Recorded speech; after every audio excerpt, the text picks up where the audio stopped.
Welcome to another vlog or a Gcse or whatever you want to call it. All it is basically is me telling you, hopefully 1 week Molly will be here, me telling you about what's been going on and what is going to happen in this coming week. So what's been going on? Well, on Monday we went out to film Making with Molly for the last week, which if you haven't looked at you should do because it's making a raft. We went down to our local pond, lake, whatever you like to call it, a bit big for a pond, probably is the lake, and we were hissed at by a mother duck and her, sorry, it wasn't a duck at all, a mother swan and her little swanlings or cygnets or whatever a baby swan is called. And none of them looked ugly ducklings, but the situation did get a little ugly. Molly reckons it's because we didn't take them any food.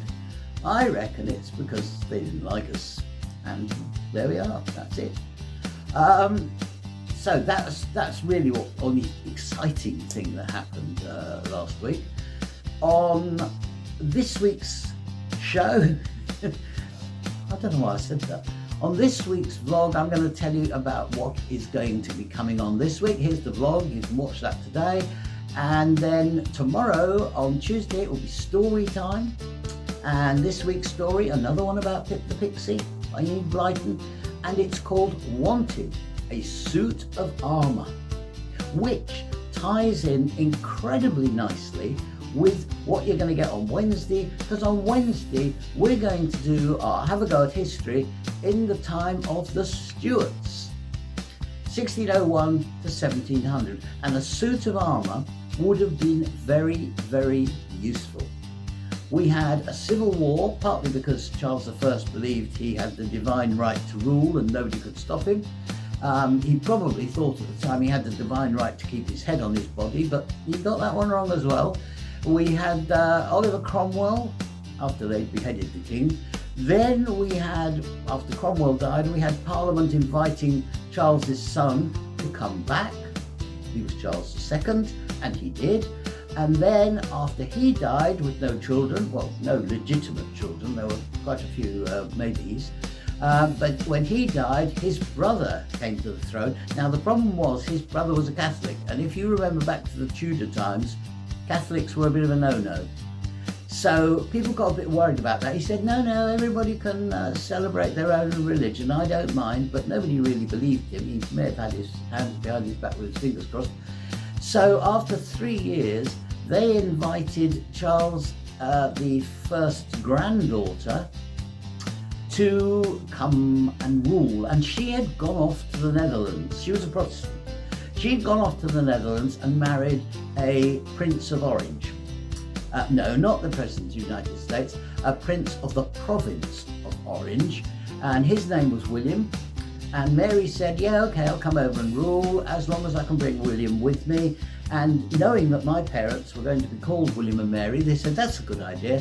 And so they came over and they started to rule, and did in fact rule until 1700s.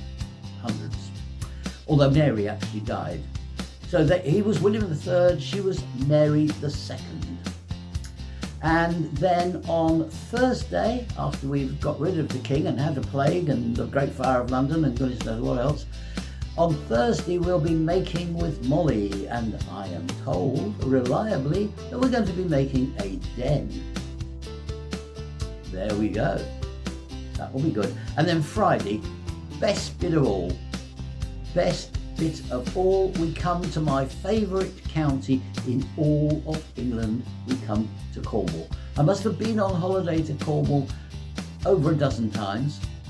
On my journeys around the coast of England, each time I spent 4 weeks in Cornwall, because there's so much to see.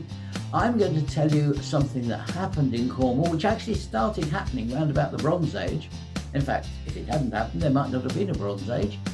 And then I'm going to tell you something about the weirdness of Cornwall, which normally happens, well, maybe weird all the time, but what I'm going to tell you about is something that happens at the beginning of May. So there we are. That is what you're going to get this week. Having a go at history, the Stuarts. No, you're not actually going to make a axe to chop off heads of royalty, but you are going to make a hat. And I hope you enjoy making that hat, because it also acts as an umbrella. You're fascinated now, aren't you? You just can't wait till Wednesday. Well, you'll have to, because Monday and Tuesday are getting in the way of getting there quicker. So that's it.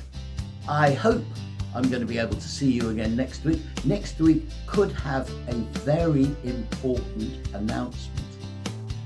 Could have two, actually, I hope not, but there could be one very important announcement. And maybe Molly will be here to help me make that announcement. See you next week. Have a good week. Bye.